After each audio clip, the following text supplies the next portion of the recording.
할렐루야.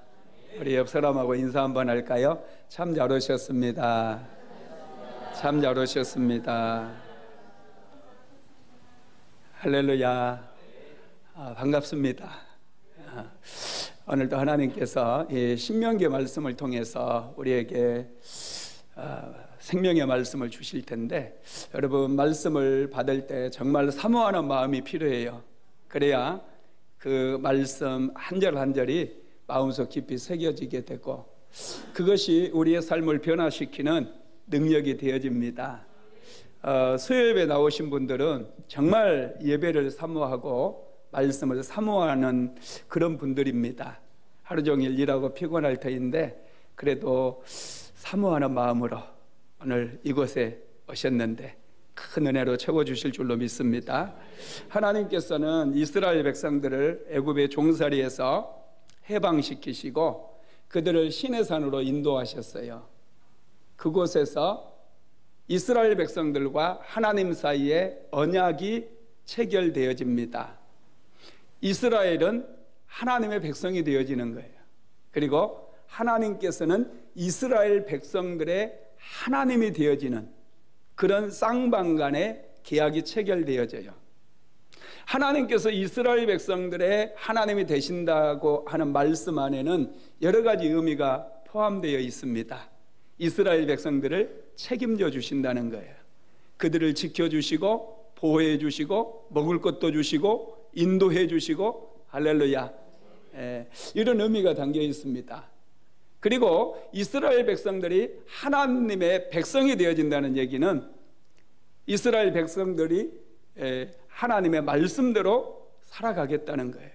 여러분, 우리가 대한민국 백성으로 살아가고 있잖아요. 그러면 대한민국의 법을 지켜야 됩니다. 대한민국의 법을 철저하게 지켜야 돼요. 그리고 대한민국에서 많은 혜택을 누리잖아요. 대한민국이라고 하는 나라가 주는 혜택, 코로나 사태로 인해서 여러분, 이 대한민국이 얼마나 좋은 나라인가 우리는 연일 실감하고 있지 않습니까? 우리나라는요, 코로나 바이러스 누군가에 접촉돼서 걸리게 되면 여러분, 이 검사 비용부터 시작해서 치료 비용까지 완전히 대한민국이 전적으로 다 책임지고 해줍니다. 1,000만 원 넘게 들어가는데 나라에서 다 비용 부담을 해줘요. 좋은 나라죠? 정말 좋은 나라입니다. 이 좋은 나라에 살면서 우리는 대한민국의 법을 지켜야 되고요, 또 의무가 있어요. 대한민국의 의무, 조세의 의무, 세금도 내야 되고요, 국방의 의무, 여러분 남자들은 군대도 갔다 와야 되고요, 이런 5대 의무가 있어요. 이스라엘 백성들도 마찬가지예요. 이스라엘 백성들이 하나님의 백성으로 살아가기 위해서는 하나님의 법을 지켜야 돼요. 그리고 그들이 의무를 지켜야 됩니다. 하나님께서 법뿐만 아니라 그들에게 주어진 의무가 있었어요. 특별히 시내산에서 하나님께서 계약을 할 때 하나님께서 이스라엘 백성들에게 주신 것이 두 가지인데요, 첫째가 십계명 돌판이에요. 이 하나님의 법입니다. 이 십계명 말씀은 너희들이 어떤 일이 있어도 지키라는 거예요. 그래서 바위에다가 이 계명의 말씀을 새겨가지고 하나님께서 이스라엘 백성들에게 주셨어요. 그리고 두 번째로 주신 게 뭐냐면 성막의 설계도입니다. 왜 성막의 설계도를 주셨느냐 하면 하나님의 백성들은 하나님 앞에 예배드리는 삶을 살아야 되기 때문에 예배의 처소를 만들라는 거예요. 하나님의 백성들에게 있어서 의무는 뭐냐? 하나님의 말씀을 지키는 것, 그 다음에 하나님 앞에 예배드리는 것, 이 두 가지예요. 이 두 가지는 그들이 어떤 일이 있어도 반드시 지켜내야 되는 거예요. 그래야 하나님의 은혜도 받고 하나님께서 주시는 축복도 받고 하나님께서 약속하신 많은 그런 혜택, 하나님 나라에 있는 우리가 대한민국 삶으로 인해서 누리는 혜택처럼 하나님 나라에서 부어주는 모든 혜택을 우리가 다 누릴 수가 있게 된다는 거예요. 여러분, 대한민국에만 살아도 얼마나 많은 혜택이 있는데 우리가 정말 하나님의 백성이 되어질 때 하나님께서 얼마나 많은 혜택들을, 이 혜택을 우리 은혜라고 그러잖아요. 은혜를 주시겠느냐는 것이죠. 그래서 여러분, 이 출애굽 1세대 사람들은 이 시내산에서 이 두 가지를 받았어요.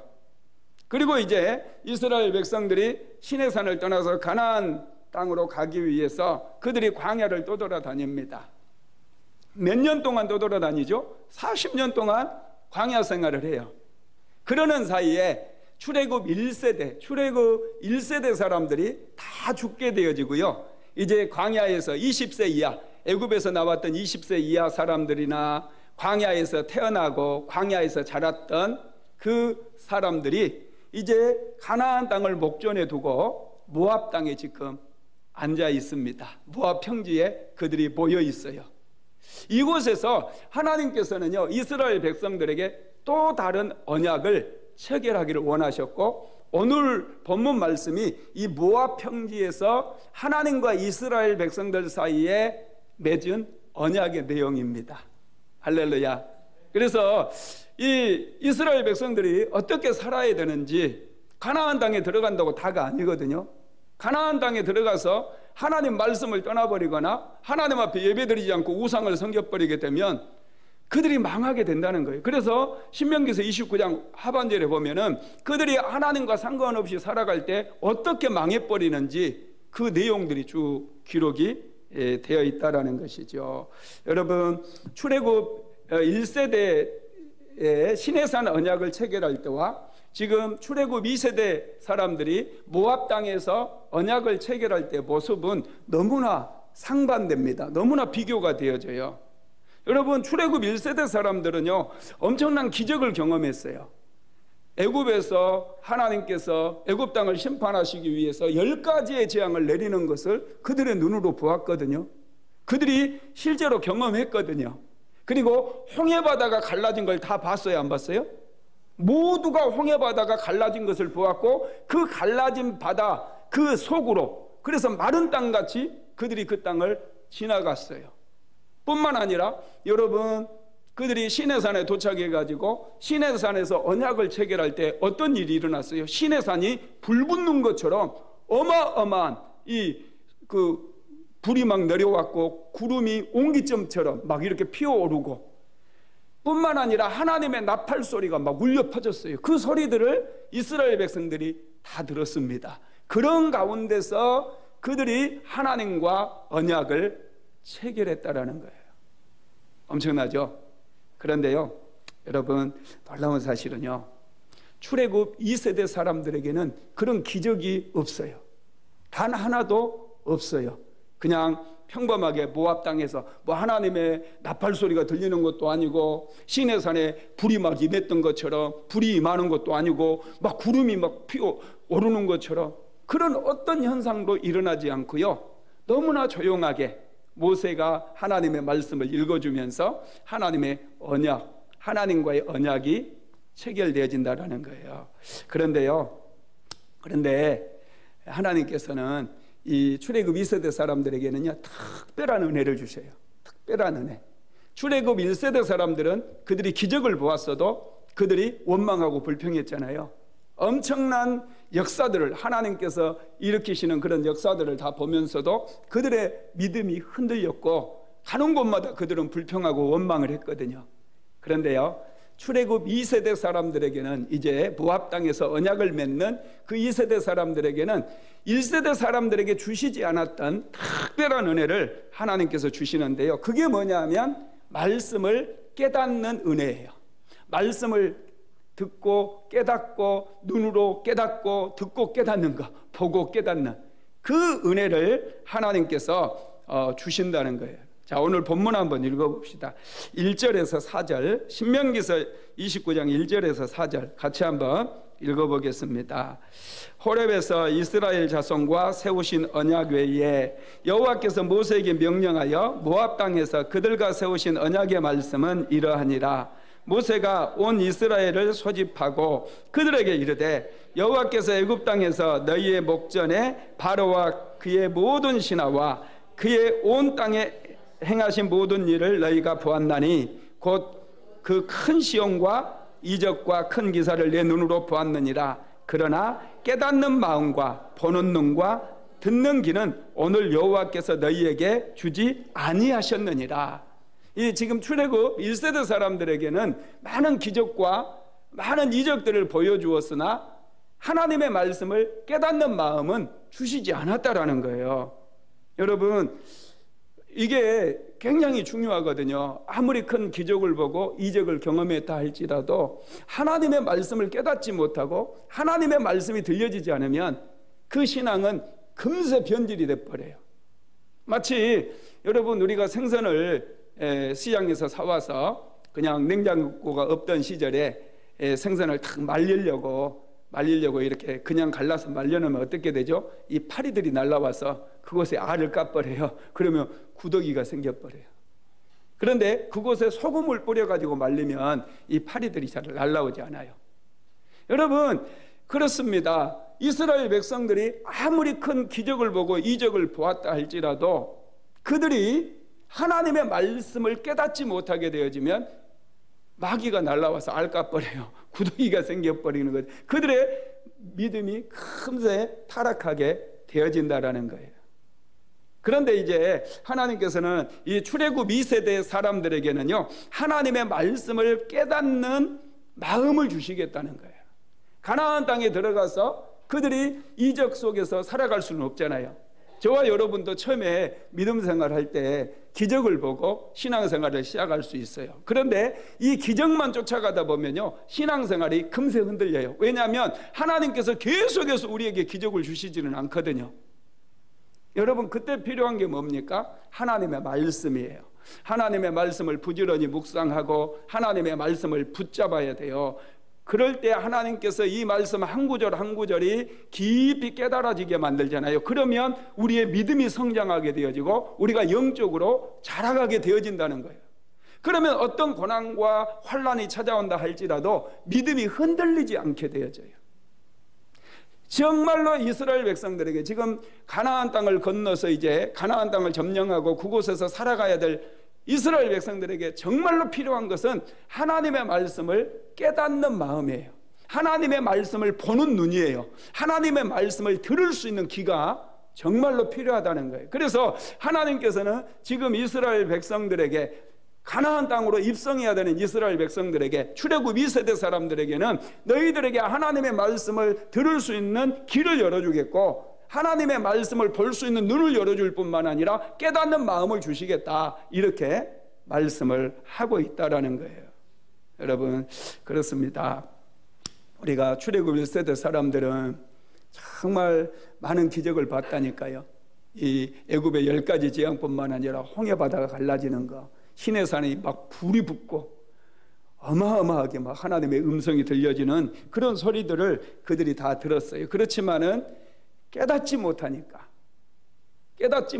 하나님의 말씀을 이해하고 깨닫지를 못하니까 그들은 금세 어려움이 찾아오면 불평하고 원망하고 남의 탓하고 모세를 탓하고 하나님을 원망하고 이렇게 그들이 쉽게 넘어져 버리고 말았다라는 거예요.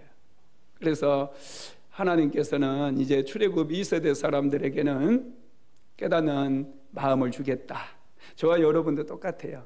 하나님께서는 저와 여러분에게 깨닫는 마음을 주시는 거예요. 그러면 왜 출애굽 1세대 사람들에게는 깨닫는 마음을 주지 않았을까요? 그들이 사모하지를 않았어요. 여러분, 하나님의 말씀은요, 누구에게 주느냐 하면, 누가 많이 깨닫느냐 하면 사모하는 사람이 많이 깨닫게 되어 있어요. 똑같은 말씀이 주어져도요, 똑같은 성경책 다 가지고 다니고 그래도요, 이 성경책을 가지고 있다고 내가 말씀을 깨닫는 게 아니에요. 이 말씀을 주야로 묵상하고 하나님께 질문하고 정말 꿀송이처럼 우리가 달고 맛있게 말씀을 매일마다 읽어야 하나님께서 우리 안에 깊은 깨달음을 얻게 해주시는 거예요. 할렐루야. 말씀을 그래서 우리는 사랑해야 돼요. 여러분들 자녀들이 정말 어떻게 자라기를 원하십니까? 저는 오늘 말씀을 준비하면서 내가 우리 자녀들에게 물려줄 수 있는 게 뭘까, 그런 고민들을 많이 했어요. 그러면서 제가 늘 기도해 온 거지만, 저는 우리 자녀들이요, 정말 나보다 더 하나님께 헌신하는 사람이 되는 것을 정말 원하고 있더라고요.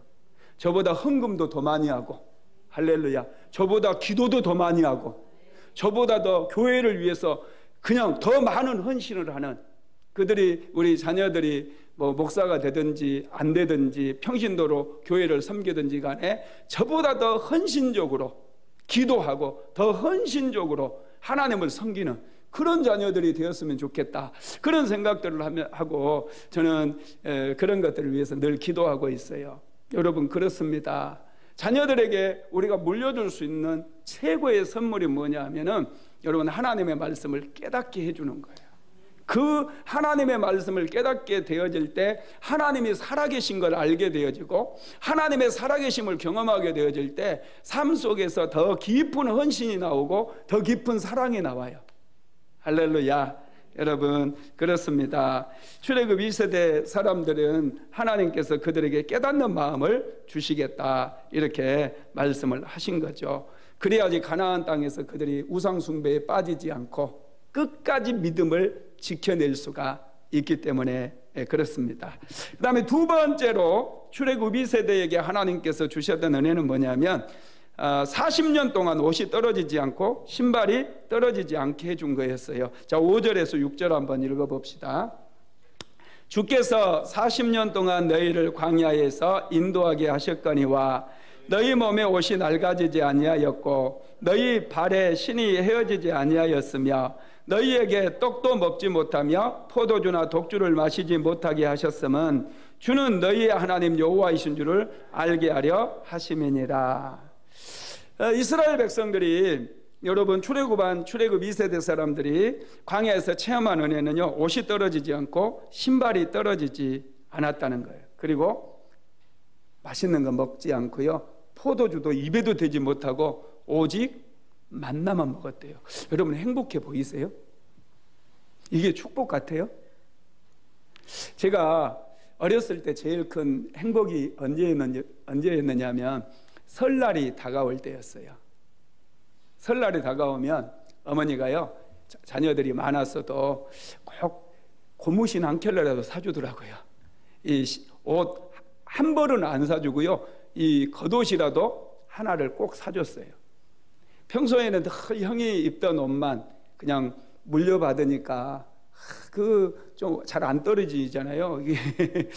왜 이 옷이 이렇게 안 떨어지나? 떨어져야지 어머니가 옷 사주니까요. 근데 이제 설날이 되면 이 작은 뭐 바지를 하나 사주든지 고무신을 하나 사주든지 뭘 하나 사줘요. 그러면 그 새 옷을 하나 이제 받아 입잖아요. 그렇게 행복했거든요.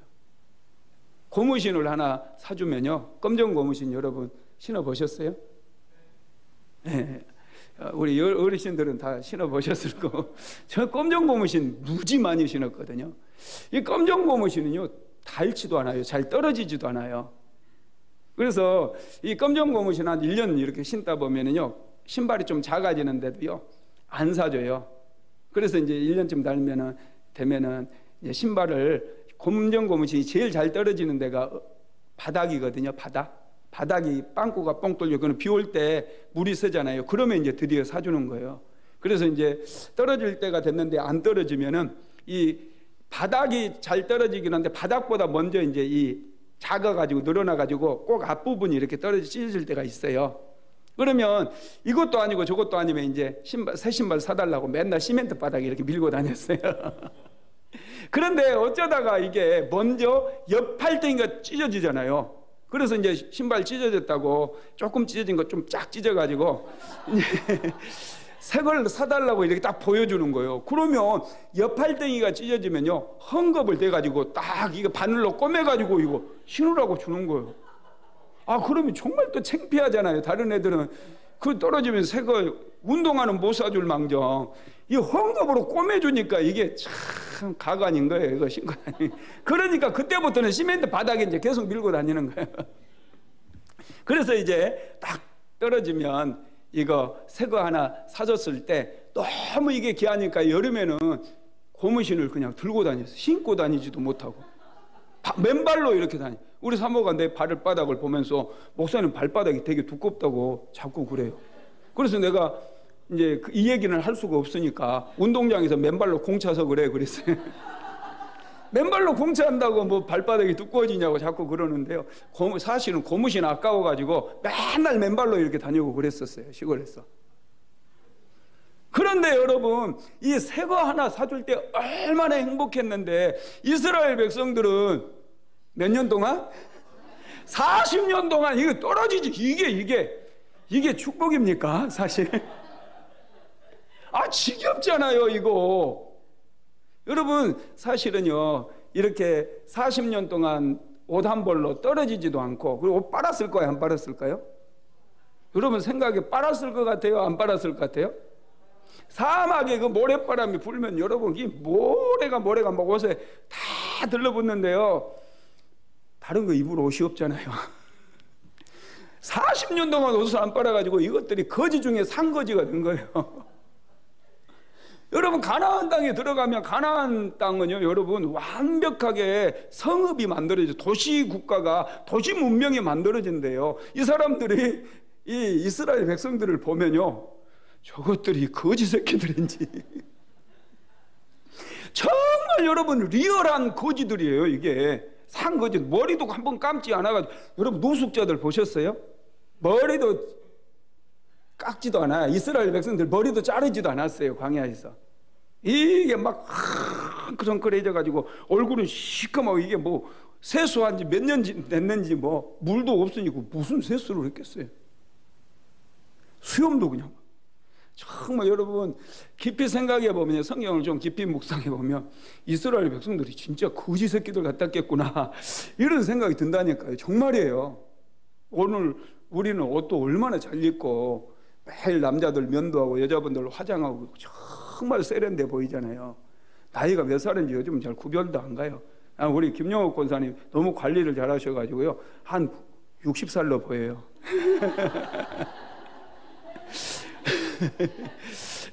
하여튼 그렇습니다. 이게요, 오늘날에는 이렇게 관리가 잘 되는데, 이스라엘 백성들은 여러분 이게 축복이 아닙니다. 40년 동안 신발도 떨어진, 나는 고무신 1년 신는 것도 지겨워가지고 맨날 시멘트 바닥에 갈고 다녔는데, 이거 40년 동안 신발이 떨어지질 않았대. 이게 이 크기도 이제 사이즈도 있는데요, 그죠? 사이즈도 있는데 이 신발도 떨어지지도 않고 옷도 이렇게 떨어지지도 않고, 그리고 먹는 음식이요, 매일 만나 먹었어요. 입에 밥도 대보지도 못하고. 여러분 사람이 요즘은 그러잖아요. 사람이 어떻게 밥으로만 삽니까? 피자도 먹고 치킨도 먹어야죠. 뭐 이런 말이 있더라고요. 그런데 이스라엘 백성들은 밥 구경도 못했고요, 포도주는 입술에도 대지 못했다는 거예요. 그리고 그들이 뭘 먹었다고요? 만나만 먹었어요. 그런데 여러분 이것을 하나님께서 주신 축복이 돼요. 왜 축복일까요? 고민해 보셨어요? 왜 축복일까요? 그들이요 이런 걱정 하나도 안 해요. 뭘 먹을까 뭘 마실까 걱정하지 않고 오직 하나님께만 집중하면서 살았다는 거예요. 하나님만을 바라보고 하나님만을 의지하고 하나님만을 앙망하면서 그들이 살았기 때문에 여러분 이것이 축복이었고 이것이 은혜였다는 거예요. 여러분 인생 살아갈 때 세상 것 많고 적음 때문에 인생 도적질 당하지 마세요. 마음 빼앗기지 마세요. 이거 정말 이스라엘 백성들 광야 생활을 우리가 다시 한번 묵상해야 될 이유예요. 오직 하나님께서 주시는 것으로 먹고 하나님과 동행하는 삶을 살고 있다면 이건 여러분 엄청난 축복이라는 거예요. 출애굽 2세대 사람들에게 주셨던 그 놀라운 은혜, 그 놀라운 축복이 바로 이거였어요. 그들이 먹는 거 변변치 않고 입는 거 거지 새끼처럼 입었어도 오직 하나님과의 관계가 완전하게, 오직 광야 생활하면서 그들은 하나님을 중심으로 하나님과 동행하는 삶을 살았기 때문에 그것이 최고의 축복된 삶이었다는 거예요. 믿으시기를 바랍니다. 세 번째로는요, 전쟁에 승리할 수 있도록 은혜를 주셨어요. 자, 신명기서 29장 7절에서 8절입니다. 시작. 너희가 이곳에 올 때에 헤스본 왕 시온과 바산 왕 옥이 우리와 싸우러 왔으므로 우리가 그들을 치고 그 땅을 차지하여 루벤과 갓과 므낫세 반지파에게 기업으로 주었나니. 아멘. 출애굽 2세대 사람들은 광야에서 살았다고 그랬죠. 그들은 교육도 못 받았고요. 또 문명의 혜택을 전혀 받지 못했어요. 할례도 받지 못했어요. 어떻게 보면 이스라엘 역사에서 가장 불안정한 시대에 살았던 그런 사람입니다. 그들은 군사훈련도 받지 못했어요. 떠돌아다녔어요. 그런데 하나님만을 앙망하고 하나님만을 바라보고 의지하고 살았을 때 하나님께서 어떤 은혜를 베풀어 주셨냐면 요단 동편에서 가장 강력했던 나라가요, 헤스본이라고 하는 나라였어요. 바산이라고 하는 나라였어요. 이 헤스본과 바산과의 전쟁이 일어났는데 하나님께서 군사훈련 한번 받아보지도 못한 그 이스라엘 백성들, 무기도 변변한 무기가 없어요. 광야에서 무슨 무기가 있겠어요? 짝대기부도 이끌고 나갔는데, 여러분, 헤스본이라고 하는 이 성읍, 제가 그 헤스본을 갔다 왔어요. 이스라엘 성지순례 가가지고 이 헤스본의 유적지가 지금도 남아있는데요, 이 성이 어마어마한 돌로 만들어졌어요. 그런데 그 성을 다 무너뜨려 버려요. 이 요단 동편에서 전쟁이 일어날 때 광야에서 그 노숙자처럼 살아갔던 이스라엘 백성들이 이 헤스본 왕 이 시온과 바산 왕 옥을, 그 두 성읍을 완전히 무너뜨려 버리고 나중에 그 아라시라고 하는 성읍을 제일 먼저 무너뜨리고요. 그 다음에 헤스본, 그 다음에 또 그거 바산, 그 다음에 그 위쪽으로 전부 다 점령을 해버립니다. 누가 그렇게 은혜를 주신 거죠? 네, 하나님께서. 모르면 하나님이라고만 말씀하셔도 돼요. 답은 정해졌어요. 예, 하여튼 하나님만 바라보고, 그들이 하나님만을 바라보고 거지처럼 살았지만 먹은 것도 변변치 못하고 영양실조 걸릴 정도로 그렇게 정말 이스라엘 백성들 다 삐쩍 말랐을 것 같아요. 그렇지만은 여러분, 그들이 하나님만 바라보고 살았을 때 대적을 만났는데 요단 동편에서 가장 강력한 군사력을 보유한 그런 헤스본과 바산을 완전히 다 진멸하고 그들을 무너뜨려 버렸다는 거예요. 이게 여러분 은혜라는 것이죠. 하나님의 백성들은 살아가는 방법이 달라야 돼요. 세상과 똑같이 살면 안 돼요. 정말 우리에게 무엇이 필요한가? 우리 자녀들에게 무엇이 필요한가? 여러분, 항상 우리는 고민해야 돼요. 연세 드신 분들은 손주들에게 무엇이 필요한가? 우리에게 정말로 필요한 것은 돈이 아니에요. 우리에게 정말로 필요한 것은 여러분, 하나님의 말씀이에요. 이 하나님의 말씀을 깨닫고 해석하기만 하면 여러분, 그곳에서 하나님의 은혜의 보고가 열려지게 되어지고 하나님의 은혜가 막 쏟아져 들어오게 된다는 거예요. 어떤 적들과 싸워도 이기게 된다는 거예요. 세상을 두려워할 필요가 없어요. 골리앗과 같은 세상이 나를 향해서 덤벼들고 여러분들의 자녀들을 향해 덤벼든다 할지라도 하나님의 말씀을 붙들고 있는 그런 사람은 반드시 세상을 이기게 되어진다는 거예요. 믿으시기를 바랍니다. 여러분, 하나님께서는 이스라엘 백성들이 세상을 이길 수 있는 비결이 무엇인지를 다시 한번 강조해서 말씀해 주시는데요. 자, 9절 한번 다시 읽어봅시다. 신명기서 29장 9절 읽어봅니다. 시작. 그런즉 너희는 이 언약의 말씀을 지켜 행하라. 그리하면 너희가 하는 모든 일이 형통하리라. 하나님의 언약의 말씀을 붙들라는 거예요. 이 말씀만 붙들고 있으면은 형통케 되어진다는 거예요. 사막에서 여러분 무려 40년 동안이나 떠돌이 생활하면서 그들이 정말 먹는 것도 만나뵙고 없고 포도주는 입에 대본 적도 없고 밥도 입에 대본 적도 없고 그렇게 이스라엘 백성들이 살았어요. 누가 봐도 거지 중에 상거지예요. 그랬던 이스라엘 백성이 여러분 어떻게 이 헤스본 같은 문명을 이룬 그 큰 성읍을 이루고 도시국가를 만들었던 그런 국가를 이길 수 있으리라고 누가 상상이나 했겠습니까? 상상도 못할 일이죠. 그런데 하나님 말씀 붙들고 있으니까 그들이 승리를 거두게 되어집니다. 가나안 땅 역시 마찬가지예요. 이제 요단강을 건너서 가나안 땅을 들어가게 되면 정말 그곳에는 풍요로운 사람들, 이 도시 문명을 이루고 성읍을 건축하고 안에 집을 지어서 아주 평안하고 화평하게 살아가는, 풍요롭게 살아가는 그런 사람들을 만나게 되어져요. 이스라엘 백성들이요, 왜 우상 숭배에 빠지느냐 하면 그들이 우상을 섬기니까 그들이 그렇게 잘 살고 있는 거예요. 자기들은 여호와 하나님을 섬기다 보니까 꼭 거지처럼 그렇게 살아왔던 것을 그들이 비교를 하게 되는 거예요. 눈으로 직접 비교가 되니까, 와, 저 사람들이 섬기는 신을 섬기면 우리도 저렇게 살 수가 있겠구나. 그래서 여러분, 여호와 하나님을 떠나고 그들이 바알을 섬기고 아세라를 섬기고 우상을 섬기게 되어지는 거라는 거예요. 그런데 하나님께서는요, 아니다는 거죠. 하나님의 말씀을 붙들어라. 그러면 너희들이 그들을 다 이길 수 있다는 거예요. 말씀만 붙들면 너희들이 가나안 땅에 들어가서 그들을 다 몰아내고 그곳에 하나님의 나라를 세울 수 있다라는 것이죠. 여러분, 하나님께서는 정말 이스라엘 백성들이 하나님의 말씀 안에 살기를 원하셨어요. 그러면서 말씀을 붙들고 살아가야 될 이유에 대해서 말씀하는데요, 그게 16절에서 17절까지 나와 있는데 같이 한번 읽어볼까요? 시작. 우리가 애굽 땅에서 살았던 것과 너희가 여러 나라를 통과한 것을 너희가 알며 너희가 또 그들 중에 있는 가증한 것과 목석과 은금의 우상을 보았느니라. 여러분, 하나님께서 이스라엘 백성들을 인도에 냈던 이유가 여기에 나와 있어요. 이스라엘 백성들이 애굽에서 종살이하고 막 고생해서 하나님께서 그들을 끌어낸 게 아니에요. 자녀를 낳았을 때 애굽 나일강에 죽게, 그것 때문에, 그것이 이유가 아니에요.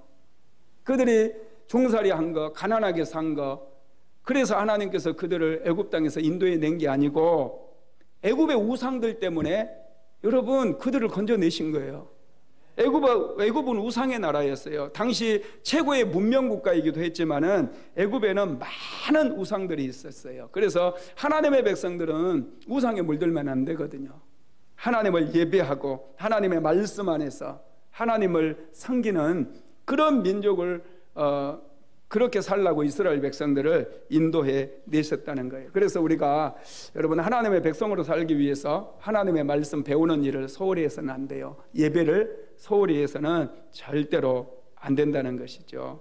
하나님께서 우리에게 향하신 그 뜻은 정말 우리가 하나님의 말씀을 사모하고 또 하나님을 예배하는 온전한 예배자로 살아가는 것인 줄 믿으시기 바랍니다. 그러면서 이스라엘 백성들이 말씀을 떠나고 예배를 떠났을 때 어떻게 되는지에 대해서 19절에서 21절까지 말씀하고 있는데 같이 읽어볼까요?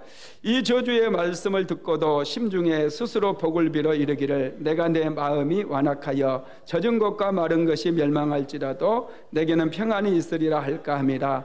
여호와는 이런 자를 사하지 않으실 뿐 아니라 그 위에 여호와의 분노와 질투의 불을 부으시며 또 이 책에 기록된 모든 저주를 그에게 더하실 것이라. 여호와께서 그의 이름을 천하에서 지어버리시되 여호와께서 곧 이스라엘 모든 지파 중에서 그를 구별하시고 이 율법책에 기록된 모든 언약의 저주대로 그에게 화를 더하시리라. 아멘. 하나님의 말씀을 듣고도 돌이키지 않고 우상숭배에 빠진다거나 하나님을 떠나버리게 되면 이 신명기에 특별히 28장 15절부터 우리가 68절까지 나와 있는 그 저주들을 보았잖아요. 그 저주가 다 임하게 되어진다는 거예요. 세상에서 아무리 성공하고 출세해도요, 여러분 아무런 의미가 없다라는 거예요. 그래서 우리가 하나님의 말씀을 붙드는 거, 이게 정말 우리 인생의 최고의 목표고 지상 과제가 돼야 된다라는 거죠. 만약에 그렇지 않으면은 어떻게 하느냐. 23절 계속 한번 읽어봅시다. 그 온 땅이 유황이 되며 소금이 되며 또 불에 타서 심지도 못하며 절실함도 없으며 거기에는 아무 풀도 나지 아니함이 옛적에 여호와께서 진노와 격분으로 멸하신 소돔과 고모라와 아드마와 스보임의 무너진 것 같음을 보고 물을 것이요. 아멘. 이스라엘 백성들이 말씀을 버리고 하나님을 떠나게 되어지면 소돔처럼 고모라처럼 다 부서지고 파멸되어지는데요. 이스라엘 백성들은 나중에 다른 나라에 하나님께서 가나안 땅에서 뽑아내서 다른 나라에 던져버리겠다, 이런 말씀을 하고 계셔요. 그래서 여러분, 정말 우리가 하나님의 말씀에 대해서 다시 생각을 해야 되고요, 하나님의 말씀 안에서 살아가는 것이 얼마나 큰 은혜고 축복인가, 우리에게 말씀을 주신 하나님께 정말 감사해야 돼요. 그래서 예수님께서도 말씀으로 오셨다고 그러잖아요. 정말 여러분, 이 말씀이 우리에게는 생명이에요. 이 말씀을 붙잡고 사는 게 정말 축복인 거 믿으시기를 바랍니다. 자, 29절 마지막 읽고 마무리하겠습니다. 감추어진 일은 우리 하나님 여호와께 속하였거니와 나타난 일은 영원히 우리와 우리 자손에게 속하였나니 이는 우리에게 이 율법의 모든 말씀을 행하게 하심이니라. 이 모든 말씀을 지키면서 살게 하기 위해서 지금 이런 말씀들을 하고 계신다는 거예요. 이 결론입니다. 여러분, 하나님의 말씀을 더 사모하시기를 바랍니다. 하나님은 너무너무 좋으신 분이에요. 그래서 우리가 하나님의 말씀을 붙들고 살아가게 되어질 때 하나님께서는 그 어떤 상황 속에서도 우리를 보호해 주시고 우리에게 은혜를 내려주세요. 비록 우리가 실패의 구렁텅이에 빠져 있었다 할지라도, 어려운 가운데 지금 놓여 있다 할지라도, 광야길을 걷는다 할지라도 하나님과의 관계가 이렇게 바르게 딱 만들어져 있기만 하면 여러분, 반드시 대적들을 다 이기고 마침내 승리하게 될 뿐만 아니라 이 가나안 땅에 들어가는 그런 놀라운 축복을 누리게 되어진다는 거 믿으시기를 주님의 이름으로 축원드립니다.